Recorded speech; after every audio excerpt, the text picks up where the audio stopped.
This is Tanya Pearson interviewing Azalia Snail on August 25th, 2017 in Los Angeles, California for the Women of Rock Oral History Project. Thank you so much for participating. You're welcome. It's nice to finally meet you after, I feel like we've been emailing for a while now. Yeah, it's really nice.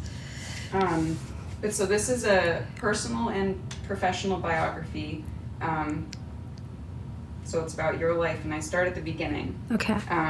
So if you could just talk a little bit about your childhood and family of origin. I read that you grew up in Philadelphia. Just barely. I mean, I was born there, and then within a couple years we moved to Newark, New Jersey. And it was really my dad trying to find what he was going to do with his life. He just really didn't know. He wanted to be a creative, but it was really difficult to make money doing something creative. So we moved to New Jersey, and he actually ended up working for the government, and he was working at a building that was across from the World Trade Center, like as they were building it. So I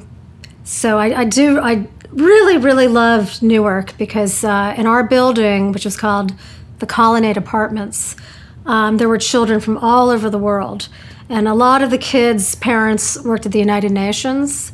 So I had, friends from Sweden, Japan, Korea, Africa, just all these different countries. And I think about that a lot in these times because I think being exposed to all this, these variety of cultures and skin color, et cetera, it just made me, I just loved it. I loved the variety, and I just wish everybody could experience that. It was really great. You had siblings? Two sisters. Mm-hmm. Okay. One older and one younger. Oh, middle child. I'm the middle child. What was your relationship like with your... Well, my older sister is also a music fanatic. She's a DJ and a music collector. And so she and I were just fanatics. I mean, we both had like rock posters all over our bedrooms, and I would call it obsessed. I had this thing called Rock Files where I had like these little cards, and I had all the members of every band and what instrument they played. And on the other side of the card, there would be like every album they made. I mean, it was crazy. It was fanatical. And I'm not sure if this is correct or not, but were your parents kind of like hippies or...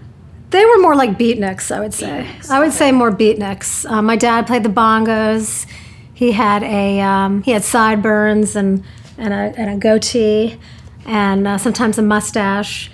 And then my mom was an actress, and she was always doing everything from Bertolt Brecht to Shakespeare to Tennessee Williams.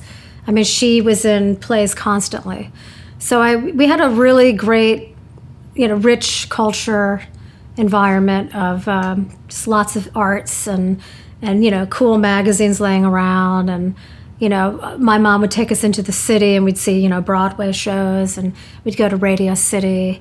So it was really great. My dad was pretty busy working, but my mom was a full-time mom, and she really made it very exciting for us. And you said that you were a rock music fanatic. Yeah. Who were some of your first musical and or artistic influences? Well, my parents had the Beatles, they had the Moody Blues, they had Tom Jones, they had Herman's Hermits. So that stuff immediately I loved it all. I mean, the Beatles were hugely influential. It's obvious, but you can't deny how important the Beatles are in this, the rock world. But I heard women in music, but I feel like it didn't affect me until later. And I kind of feel that's unfortunate. But I think Carole King and Melanie and a little bit maybe, the Supremes. I loved hearing the Supremes on the radio. Aretha Franklin. I wasn't, and I think maybe because I was this very straight girl, I just was so into boys.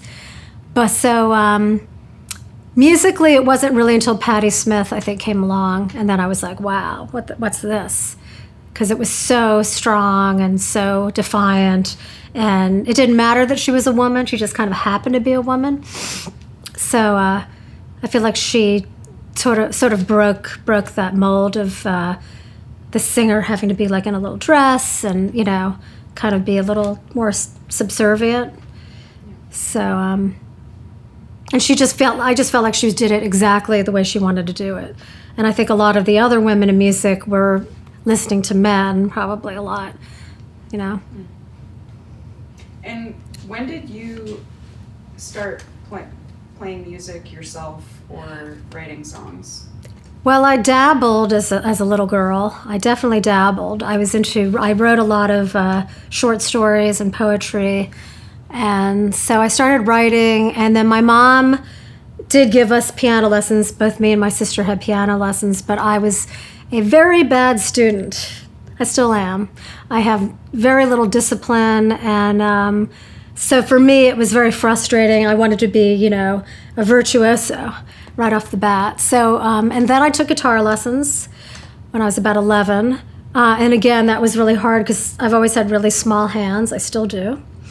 So I found it hard to learn the way they wanted to teach me, which is, you know, the finger picking and, you know, holding down these bar chords. It was hard for me. So I think I had a lot of great ideas, but I just wasn't a musical, you know, genius virtuoso the way I wished I could be. So, because I had a similar experience, like learning to play instruments and having lessons. Did you feel kind of discouraged because you couldn't do it the way that they wanted you to do it? Totally discouraged. Did you just kind of give it up for a while? Yeah, I felt really discouraged. I mean, I was constantly writing poetry. I have tons of, you know, notebooks and lots of poems, which I later went back to and made songs from. But it wasn't, and then it was sort of like when I got to New York, maybe jumping ahead a little bit, when I moved to New York at 17, and I started hanging out at clubs and, you know, making fake stamps so I could get into all the clubs. I wasn't old enough. Then meeting guys and always championing their careers. Like I managed this boyfriend's band for a while, and I learned a lot about how the music business works. So that was kind of a good thing because I learned a lot by not playing music yet, but knowing how the ins and outs worked a little bit. But yeah, I was really frustrated. I was not encouraged at all. Actually, to go back to childhood, my father did get me an acoustic guitar when I was about 15, but I wanted an electric guitar. So I saved up from all my little jobs, and I checked out. I forged my mother's name because she was still the trustee of my bank account because I was like 16. And I took the money out and I went on the bus and I bought myself an electric guitar and amp and started jamming out when I got home. And then my mom came home from work, because at this point my parents had divorced. My mom comes home from work and starts screaming, like, "What is that noise? Ah!" You know, because I was just jamming and making a lot of noise. And, you know. And then she called my dad, and he came over, and in a very horribly sad, dramatic moment of my life, he made me take back the guitar. Like, basically, I had locked my bedroom door. I slid a bureau in front of the door. I was not going to let them take this guitar. And then my dad is like yelling at me, like, "You got to take it back." Blah, blah, blah. And then it went quiet. I'm like, okay, they must know that this is just what I need and what I want. But no, sure enough, my dad started taking a screwdriver. He unscrewed the hinges of the door and pushed the bureau aside. And of course, at this point, I was crying and screaming. And it's a moment I'll never forget. And he made me take the guitar back. Why did they make you take it back, though? I think my dad just really wanted me to be like a doctor or a lawyer and didn't want me to be a musician. And I think, you know, they were just old enough to not get rock and roll. I don't know why. I mean, they could have, but it kind of just missed them. Like, they were both into, like, showbiz, you know, musicals. My dad was actually a DJ when he was in college, but it was more like pre-rock and roll. I don't know, they just did not believe that rock and roll was good for me. I read somewhere too that they were upset that it was an electric guitar. Like they would have preferred if you just played straight folk music on acoustic or something. I think so. Yeah. Yeah, I think that everything that people think that can happen to you with rock and roll, which is what, drugs, sex, getting into trouble, like that's just what a lot of people believed. And it does happen to, the funny thing is it does happen to a lot of people. I mean, all of my favorites like Johnny Thunders and Lou Reed and all the people that I worshipped, and the reason I moved to New York, all really got into that stuff and fucked themselves up a lot. Lou managed to get over it, but Johnny Thunders didn't. And so I feel like my parents they knew I was vulnerable, and they were just worried that I was going to get myself into trouble that I wouldn't have been able to get out of. And I could have. I mean, it could have happened that way, but I just dabbled, as I say, I dabbled in the drug world and I never liked pills. I never liked shooting up. The psychedelic drugs weren't addictive that I did. So I think I just did enough so that it's inside me, but not enough to like fuck me up, Or maybe I am a little fucked up, but at least, you know what I mean? Like I'm not to the point where I can't function and live in society at large, You seem okay. I'm pretty okay. I think I'm okay. I think that, see, for me, and this is also on my Wikipedia, you may have read it, but I think the psychedelic drugs are important in a way. I feel like opening those doors to perception, as Aldous Huxley said, actually for me was really great because it got me out of my shell and it got me thinking about really deep philosophical matters, and it totally enhanced my writing. And not to tell little kids or anybody to do drugs, but I think if you're going to try stuff, the psychedelics at least, open you up, and the other ones can really close you up, So were you shy and very shy, very shy, and I got very bullied. Yes, I was going to ask. I mean, I want to get to New York, but I was wondering what kind of your high school experience was. Pretty like. miserable. It was. Yeah, I mean, when I was a little girl, I think I was okay, and then we moved around a lot.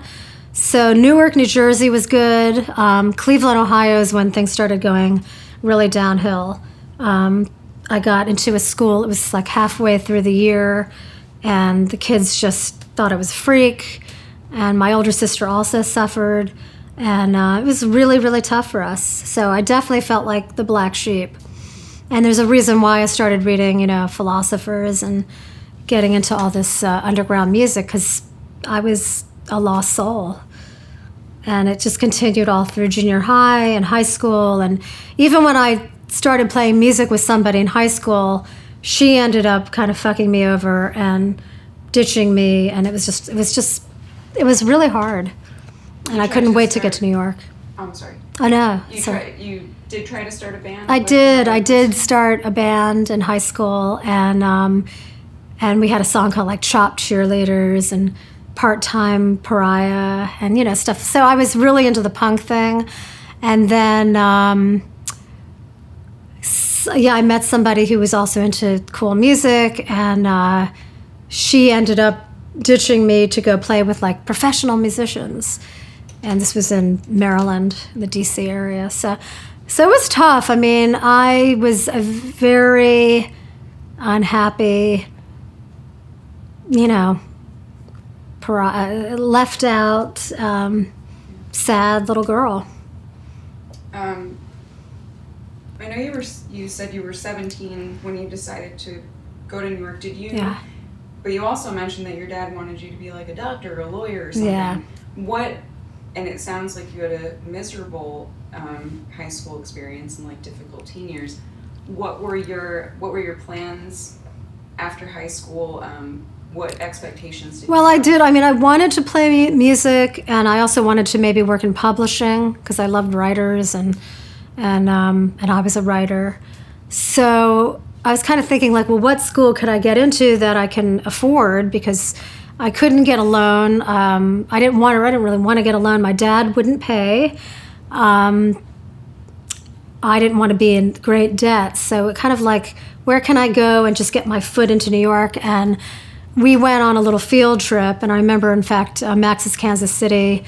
We passed it, and my sister and I were like, we got to go to Max's Kansas City. And my dad's like, no, you know. But I think we ended up sneaking in and getting there somehow. But I ended up going to FIT, the Fashion Institute of Technology, for one summer semester. And it was, a summer program. It was affordable.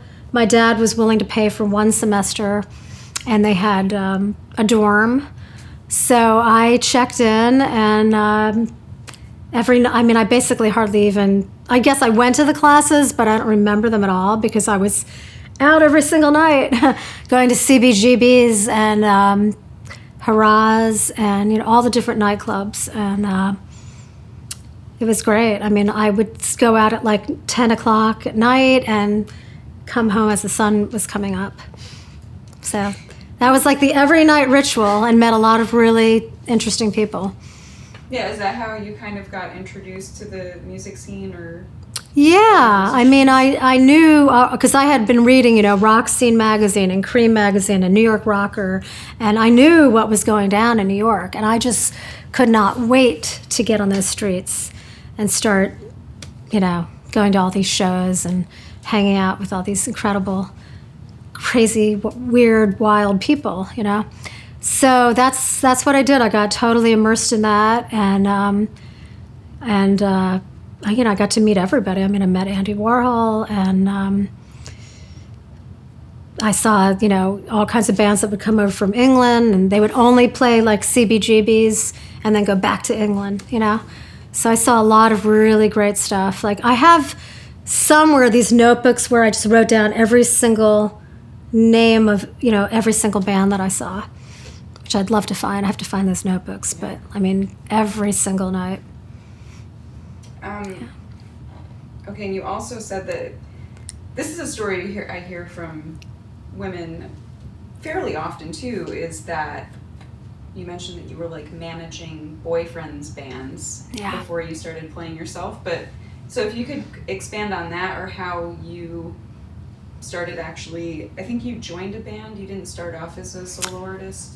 Yeah. Well, first I managed this band called the Altar Boys, and I ended up getting them on a deal with Big Time Records, and Andy Chernoff from the Dictators produced the record.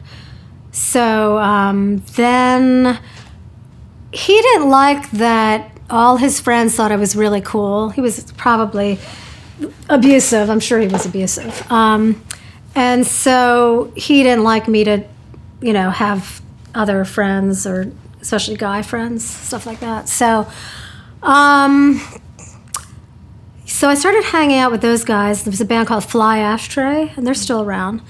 So they were very encouraging, and so we started jamming together. Like, we'd take mushrooms and go into the woods and record songs on these little, 4-track portable Tascam. So they they really encouraged me a lot. So if it wasn't for them, I don't know, maybe somebody else would have come along, but they were really great about encouraging me and inviting me into their gang, And then there was this radio station, WFMU, and this DJ named William Berger, who had a show every Friday afternoon called Lo-Fi. So he was kind of like the first guy to use that term, Lo-Fi. And it was on from, I want to say, like 3:30 to 6 or something like that.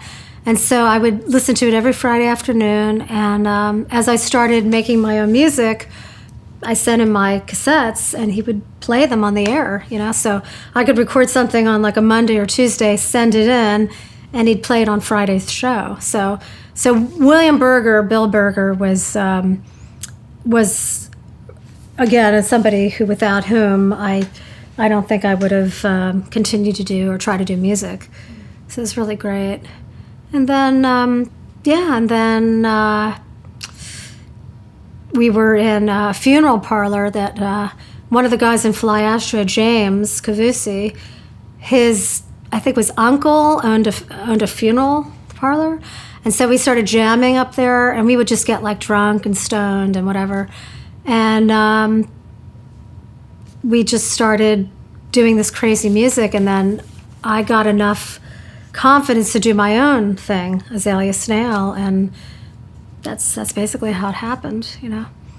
And so did you get the Queen of Lofi label from William Berger? And I mean, well, I guess. Well, like, I mean, I think that was. Hindered you? Well, when I went to Europe, they needed to tag me as something. Like they needed to. I had a booking agent, and they were kind of like, "Who is this person?" You know. And so I got a lot of comparisons to Syd Barrett, T-Rex, and Beck. Although Beck, you know, he was kind of just first starting. So they would say, is she the female Beck, the female Syd Barrett? You know, it had to be the female somebody, right? And I think because I was probably putting out more music than almost any of the other women in lo-fi, I mean, I just put out a lot of stuff. All these little labels started coming up to me and going, you want to do a single? Do you want to be on our compilation? Do you want to do an album? Do you want to be interviewed? You know, so I think just because I was really productive, I just had all this stuff built up in me, and I guess I just released it in kind of quick succession. So I know I was really mad when they tried to say that Liz Phair was the Queen of Lo-Fi, because I was like, I've been doing this longer, and, you know, anyway. But she was able to get on Matador, and then boom, you know, she became really popular. But I think I liked doing things on my own on the 4-track because I could make it sound exactly how I heard it in my head. I mean, to a certain point. Like, I mean, it didn't sound as poppy and professional as I may have wanted it to sound, but I got to do all these layers and all these crazy instruments, and I just didn't listen to anybody. I wasn't listening to any guy or any label. So I think in that sense, if you consider lo-fi as somebody who does it exactly as they want to do it, then I was definitely on that path, you know. Yeah, you mentioned Liz Phair and Matador. I mean, your music seems a lot more experimental. Like, was your goal ever to kind of be more like commercially successul? Yeah, I mean, I definitely love pop music, but I like, you know, the old pop music, the good stuff. Yeah, because I think now I'm finally doing music because I have, you know, my husband Dan West, who's a great producer and great musician himself. So I think I always wanted it to sound a certain way, but I never had like the studio time, the money to make it sound that way. So I was just like, well, here's, you know, this is what I'm going to do. But yeah, I mean, I wanted to be more accepted. I mean, you don't want to be a black sheep your whole life necessarily. Although I would rather be a black sheep and do it my own way than have to compromise. So in that sense, I never compromised. And that's probably why a lot of labels were like staying away from me, you know, the bigger labels. Were you ever approached, because you've been on a lot of labels, a lot of indie labels. Right. And like you said, you've released a ton of stuff. Your catalog is like pretty immense. Were you ever approached by larger, like, did that ever happen where they said, we want to release something by you, but you need to do this? Yeah, well, the closest I got was I got called into a meeting with Tom Sarag, who was at TVT, and that was like a pretty big label at the time, like early 90s. And he sat me down in his office, and I was nervous, you know, and he said, so, you know, what do you want to do? And I said, well, I just want to keep playing my music. And I feel like he wanted me to say something like, I want to take over the world. Because you always hear that's how Madonna got her big break, because she knew she just wanted to take over the world. Forget it, you know. I never had that kind of confidence. Like, I just wanted to do my thing, but did I ever feel like I deserved massive amounts of success? No. Do I feel like I deserve it now? Maybe a little more. But I never was encouraged or made to believe that I should be in that spot. And maybe it would make me really uncomfortable to be constantly being judged and people going, oh, God, that sucks, and oh, look at her now. You know, I liked kind of being obscure because I could just do exactly what I wanted to do. But then at a certain point, you're like, well, I wouldn't mind it being like stepping it up a notch or two, you know? And that actually kind of goes into this question. Were you able to make a living just playing music during that time? A little bit. Well, you know, it was really still cheap in New York in the 90s, and it was kind of amazing that my rent on Charles Street was like $396.76. So I had, you know, $400 a month basically. I was living for most of that time with a couple different boyfriends, so they were paying half.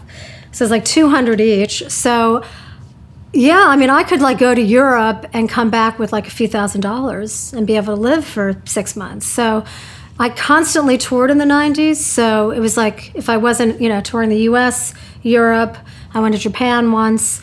So I did have little jobs here and there, but I could almost make a living as an artist being totally obscure at that time. And this is also pre-download. So you could, you know, travel with albums and CDs and sell all that stuff and come back with a decent amount of money. It was good. Yeah. The good old days. The good old days, definitely. And okay, I have a few questions. I'd like to know a little bit about your songwriting process, especially someone who it just seems like you were always creating. From like 90 to 99, I think you put out an album a year. Yeah, or something. I did. At least one, yeah. Are you just writing all the time? Yeah. Were you writing while you were touring too? Yeah. I mean, I was just super inspired, and like I said, I think because it was so stored up from all the years that I wasn't really doing it, so I just had all these poems and ideas, and I have to say, you know, again, it was the mushrooms and some of the psychedelic drugs that just boom. I mean, I could take. I think my whole second album was done on mushrooms. I mean, I just had these ideas and inspiration, and boom, you know. So again, not to tell kids to do this, but it was instrumental in my creativity at the time. And I just read a lot of books and a lot of poetry and saw a lot of music, and so there was no shortage of inspiration. So there was a constant recording. I remember when I was living with Danny Oxenberg from the Supreme Dicks, who are from Northampton. We'd have this rule where we'd each have 2 days a week, because it was a studio apartment about the size of, you know, this place. We each had 2 days to create. So, you know, we had to leave, the other person would leave the apartment, and so I had 2 full days in which to just do my 4-tracking and get all my sessions going. And so, yeah, I mean, you could do, in a day, I could do 6 or 7 songs easily. And you play a lot of instruments too, and you played a lot of instruments on your own albums. Have you always preferred to do that? Like, you've also collaborated with people, but when you're working on your own music, do you prefer to work alone and figure out how everything fits together, or yes, rather than like bringing musicians in? Or yeah, I mean, I do, but I also had a lot of guest musicians on those records, and also because I wasn't so disciplined, I would just have them come in, and you know, everybody from like, you know, Paul Jenkins from the Black Heart Procession, you know, anybody that was in town, like, hey, come on over and play on a song of mine, you know. Then I started working with some different musicians in studios and bringing like horn players into it and different people. But I did initially do a lot of it just on my own, but I always love the collaboration. So that's something that I actually still really love. And I haven't interviewed very many like solo artists. What was it like to tour as a solo artist or on your own, or go and deal with like clubs and sound guys and promoters Right. as? Yeah. Well, I would have usually at least one other musician with me, just because it was a lot of driving. I mean, I did all the driving. I did a lot of the organizing. I sent out a lot of my own press releases, stuff like that. But I mean, I did really enjoy that, and I loved having different people. See, as a solo artist, I like that I could just bring whoever I wanted on my tour. Like, it didn't have to be the same bass or drummer or whatever. I didn't really use bass much, but I could just bring whoever, and it would always just still be Azalia Snail. So I liked that part of it. I think I was always afraid if I had a permanent band and the members left, it would just break my heart. It'd be like, oh, I gotta start another band. And so I think the solo thing was really convenient for me because I could just be totally free to do whatever I wanted it to be. So, I would start out only playing guitar for years now, and then I switched to only playing, my omnichords is what I do now more. So I just like that it could be whatever I wanted it to be. As far as sound people, I would make this instruction sheet, because, they would see me. In fact, when I first started touring, I had a 12-string acoustic guitar, which I put through a bunch of effects, and it was really an interesting sound. So the first thing I would do is hand this sheet that I made, and it said, number 1, pretend I'm a heavy metal band, was number 1. These sound guys, it was mostly guys. Sometimes in Europe there's women, but it still is a lot of sound guys. And I do think that there is an immediate oh, she's going to be this at a folk act or acoustic act. So I really wanted to make sure they knew that that was not the case. I did some really crazy, noisy shows in the 90s where it was pretty chaotic. Yeah. And you mentioned Black Heart Procession, but what were some of your favorite or most notable kind of collaborations in the 90s? I mean, it was fun to jam with Beck in the day. I mean, he was really cool for a while, like before the Scientology thing kind of took him back over. He was really fun. He would jam with me when I was in LA, and I would jam with him if I happened to be in the same town. My friends Truman's Water are wonderful collaborators. So they did a tour with Beck, and so I ended up jamming with Beck at First Avenue in Minneapolis. I went up there and played my zither. I had this electric zither.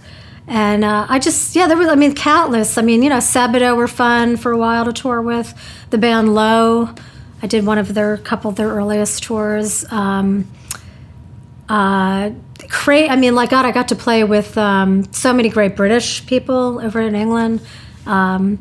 Tindersticks, their first show was one of my first shows in England. The Faith Healers. I was there once when it was actually Pavement's first tour of Europe, and they were opening for Sonic Youth, and I was friends with this band called Huggy Bear that were big Riot Girl, British style, And so I ended up playing harmonica with them at that great place, what's it called, the Brixton Academy. So, you just never knew what could happen. I loved that. I had a couple of crazy run-ins, like one crazy run-in with Courtney Love, where she tried to come up and jam with us, and she was all fucked up. And I actually just saw her about 2 months ago and reminded her, and she could not remember at all. She almost destroyed my boyfriend's slide guitar. She wanted to just, break it over something. Anyway, but I loved that spontaneity. I loved the camaraderie of touring. It was just endless stories, endless amazing encounters, and I love being on the road, and I love the gypsy lifestyle. So for me, it was just like a win-win situation because I love traveling, I loved meeting like-minded people, and I loved playing crazy music. So it was the best time. And it seemed like you kind of fit in well in a lot of different genres, because when you played, like you just mentioned, Riot Girl was really big, and just that kind of underground indie Pavement Sabato thing. But were you readily accepted in all of those scenes? Because it seemed like, or maybe readily unaccepted. I feel like I could just kind of fit in anywhere because it was like space, lo-fi, indie rock, noise, and even pop. I mean, a lot of my stuff is very poppy. It's just not produced perfectly according to standards of pop, perfection. But yeah, I think that's a really good point. I could fit in a lot of genres, which probably was confusing for label people, but for me, I loved it.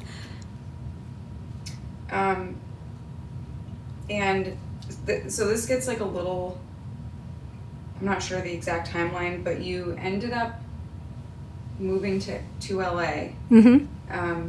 Did you move there for soundtrack work or for other reasons? I moved to LA in '99. I really was planning on being bi-coastal. I had the cheap place in New York in the Village. I got a place in Echo Park that was very affordable. So I felt like, maybe I can bounce back and forth. But then, New York was just becoming so gentrified, so unwelcoming, I think, to artists. And LA in '99 was very welcoming to artists. It was really affordable and really cool. And Echo Park was really bohemian. And it reminded me of the East Village back in the 80s and 90s. So I didn't really move here specifically to get work, but I was looking for a change. And my friend at the time, Brittany, just showed me all these cool things you could do, and the hikes, and Hollywood was really crazy and weird. And in '99, 2000, it was so cool. Weird little underground spots, and you could park anywhere, and it's changed completely. It's just like, is gentrification following me around or what? I mean, I think it's just following everybody around. But at one time I thought I'd move to England. I almost wish I had, because I think England is really great for female artists. But yeah, there wasn't any specific intention, except I just wanted to try something different. And I thought new city, new century, just sounded cool. Sounded like a good idea. And how did you fall into scoring or this? Well, in New York, there was a guy who was working at a label. I don't know if I can remember which label it was, but he heard my music, and he's like, it's not right for our label. His name is Christopher Frieri, but he was making all these funny little horror, alien, weird movies. And he's like, your music is perfect for what I'm doing. So I ended up scoring his films and just giving him a bunch of music. And then I met Sadie Benning. Do you know Sadie Benning? Mm-hmm. So she was doing a project for MTV called Ain't Nothing But a She Thing. And as luck would have it, I met her just at the time that she was getting the music together. So it was Kathleen Hanna who did some of the narration and some of the music, and then I did about 3 or 4 pieces. So it was just timing. I'm not exactly sure how we met, but we met, and she was like, oh my God, your music is perfect for what I'm doing, So that was a really, really cool project, and I wish I could still work with her, but I'm not even sure what she's doing now, Sadie Benning. But she was so interesting, and her funny little movies were perfect for my music, So I wanted to do more soundtrack music, but in LA, it's very competitive. It's also very like, you're going to have to do it their way. And again, all the stuff that I did was 100% my way. I never had to compromise. So I probably could have done it that way, but just wasn't my forte. Wasn't what I really wanted to do. But then I started dating somebody who was in the movie business doing lighting. And he was a terrible dresser, and I started buying him clothes at thrift stores. And so he suggested I start doing costume work. So I ended up getting some pretty cool costume gigs. Like, I've worked with everybody from Leonardo DiCaprio to Brad Pitt to Christian Bale to, just some of the biggest stars, very strangely. And I think they look at me like, who is this weird person? But they're all really nice. I mean, I feel like the bigger the star, almost the nicer they are. A lot of them are really cool. Yeah. Surprising. Well, because they have to work as you know, the camera and everybody, all the departments know, if you're not good to the below the line people, nobody's going to want to work with you. So, and especially, you know, costume work, you're one-on-one with them, you're putting clothes on them. I mean, I could tell you these hilarious stories about, like, you know, Leonardo DiCaprio dropping his pants, and, you know, I said, oh, do you want to try these on? And, like, he's just dropping his pants. Right. I mean, it's just, you know, the movie business, it's just crazy. But we obviously, Lovey Dove, which is my band now, we would like to put more of our songs in movies and TV shows. And we were in this really cool film called Space Station 76 by Jack Plotnick. And so we have a really cool, you know, song in that film. So again, it's highly competitive. There's a gajillion people trying to get their music in films. But yeah, it's something I definitely want more of that. And when you moved here, so that was 99, you've recorded really, I guess less consistently than you have, like not an album a year, which is just, that's a lot. Yeah.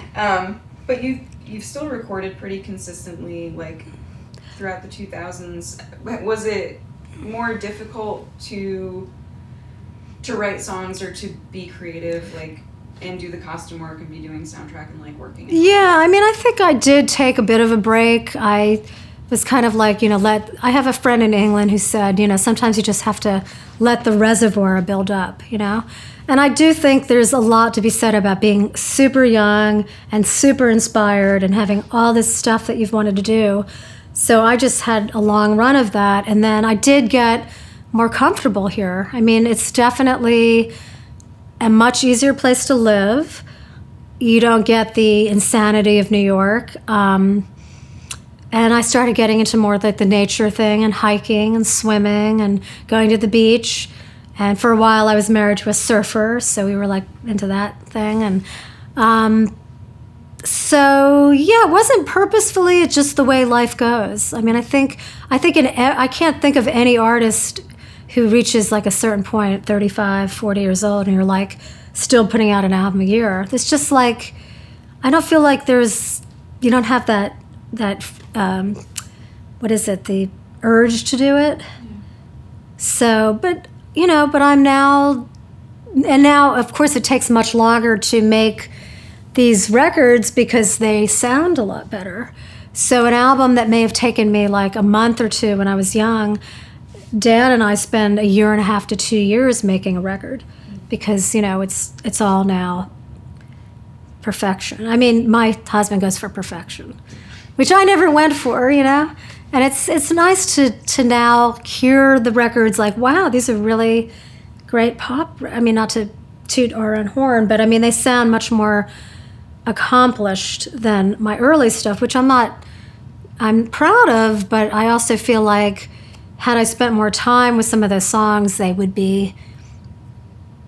sound more, I don't know, you know, different in a more kind of professional way or something, you know? Well, yeah, but then it like wouldn't be you, kind of. Right. Right. Yeah, I mean, you were one of the only people who were doing it that way, like doing what you were doing back then. Yeah. So, yeah.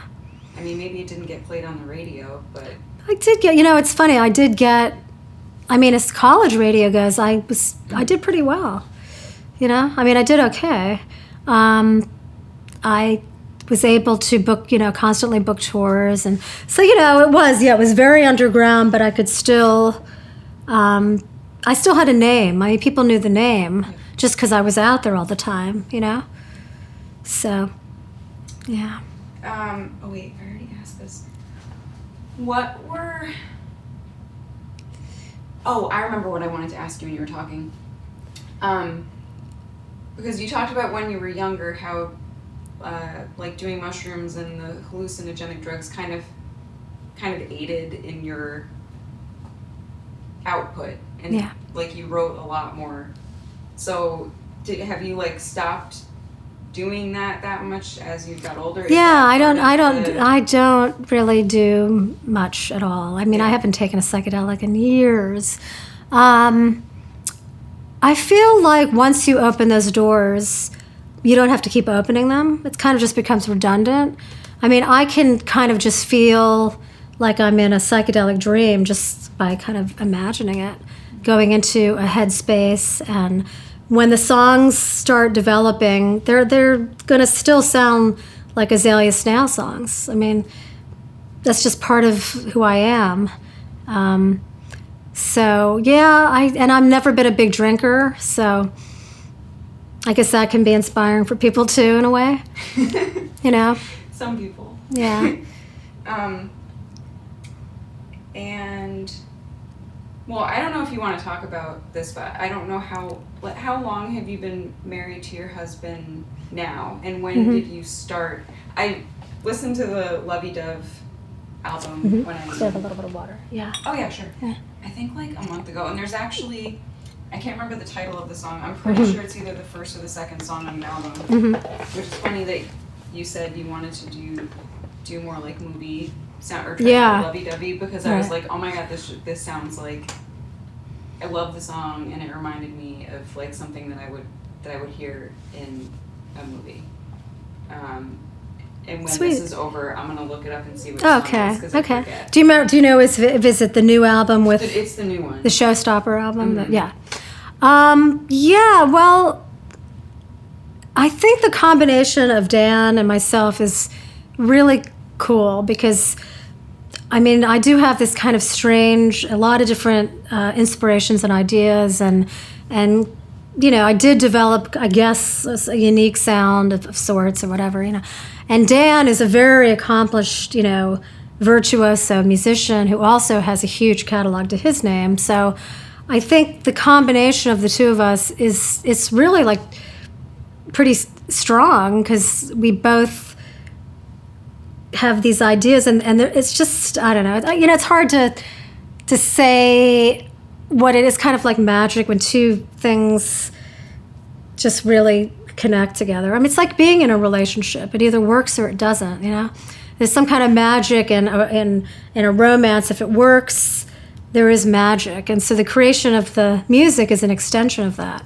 So without, again, I don't want to sound like, you know, tooting our horn, but it's just right. It really fit together. So he'll take, you know, maybe I'll come up with a little riff or he'll come up with a riff. But by the time he goes into the studio and augments it and gets all the different instruments, and, you know, the one thing about technology now is you can edit it and kind of make it sound like exactly right on the money, you know.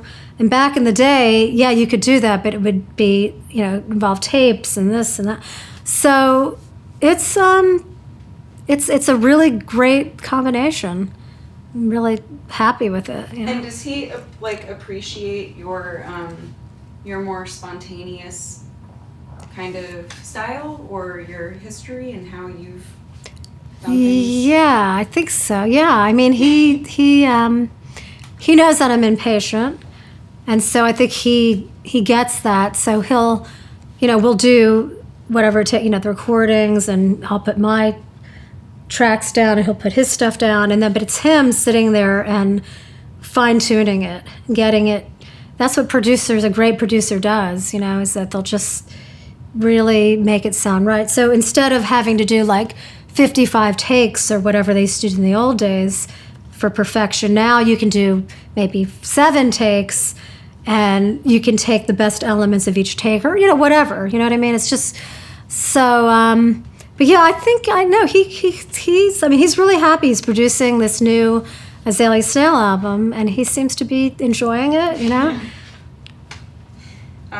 Okay, I just have a few closing questions that sort of deal with the purpose of why this project exists. Okay. So if you could just share your thoughts on the visibility of women in rock history in general. Do you think there's a gender discrepancy? If there was at one point, is it still an issue? Is it not an issue?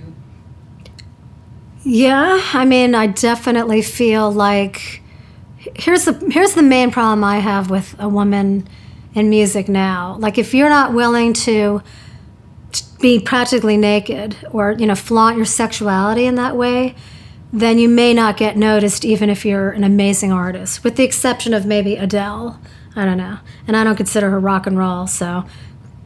But as a rock and roll artist, I think it's always been difficult for women. I never really thought about it before because I wasn't like a woman's woman. Like I had mostly guy friends, and I feel bad about that now, that I didn't really bond with women when I was younger, and I don't know why. It's not that I didn't have any women friends, but I had mostly guy friends.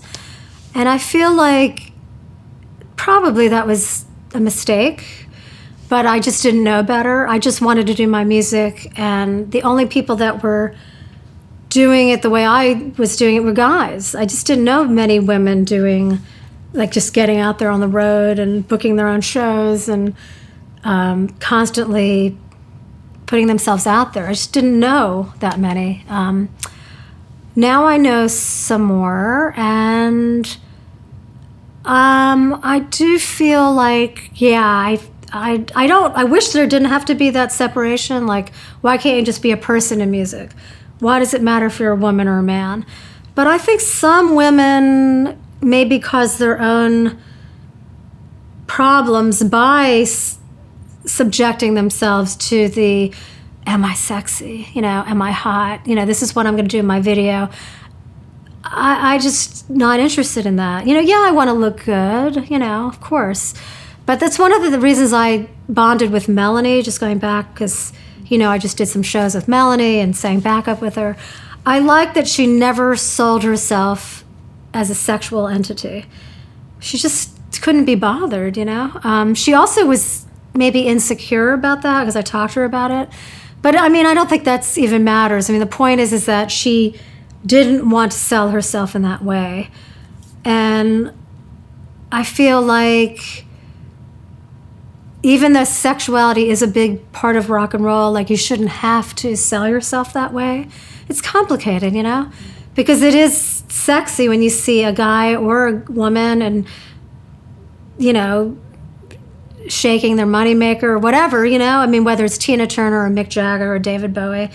But I don't feel like music should be judged on that, It's complicated, isn't it? It's tricky. Like somebody like Lou Reed was sexy but never really tried, It's interesting. Patti Smith was sexy but maybe wasn't really thinking that she was trying to be. She just was so herself. So, I don't know. It's... You get a lot of different answers to that question. Yeah. It's really interesting. One day I want to listen to them all. It is interesting. In a row. Yeah. Yeah. But certainly women in any field, I think they just have it harder. I think they're going to be judged in a different way than men. They just are. Yeah, why is that? I don't know. And this one's a little more personal. How do you feel about your role and contribution to rock history? Well, I think, as we talked about before, I definitely did it my own way, like 100%, never compromised. In fact, I could tell you again, when I got my first record deal, my first album, these two guys signed me, and they tried to get me to record my songs in a way that I wasn't comfortable. And I decided that I liked some of my lo-fi versions better, and I wanted to use those on the record. And they went behind my back and traded out some of the songs. And I said, what are you doing? Even little tiny Azalia Snail, obscure, they were trying to fuck with me.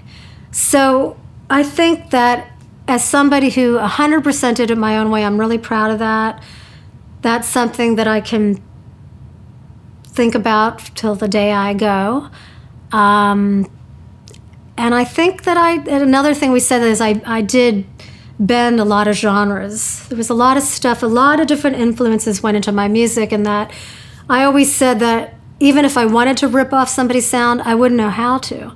I just wasn't that good enough of a musician. So by just doing it my way and inventing my own way of playing is really what I did.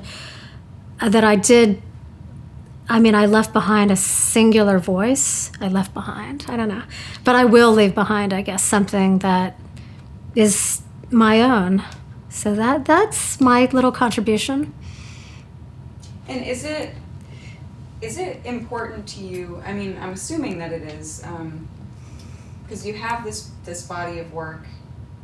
Is it important to you that people have access to it or know who you are like 40, 50 years from now? It kind of goes back into that women being remembered in rock history. Right.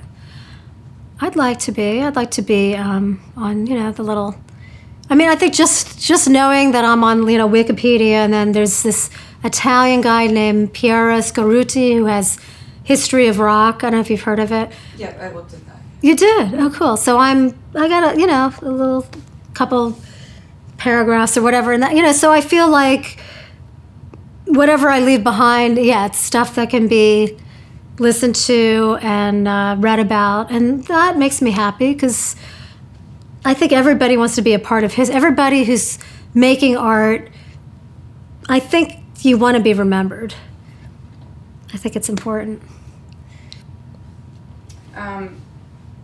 I always say at the end, I'm sure there's like tons of stuff that I didn't ask, or we could sit here for 4 days and talk about your music career. But is there anything that I didn't ask that you wish that I had asked, or any big things that were left out that you want to talk about? I mean, I feel like we covered, my development, and I mean, I would say that I'd like to say for young women starting out is to always trust your gut and to always do what feels right. And don't do it for the audience. Do it for yourself. And hopefully there will be an audience, but if there's not, you have to do what's true to yourself. And I think that's true in any arts career, whether you're a painter, filmmaker, musician, writer. You have to do it because you love it and you believe in it, and you have to do it. Otherwise, you put your head in the oven. That's what I always say. Like Sylvia Plath, I mean, she felt like she was not going to be able to do her poetry anymore.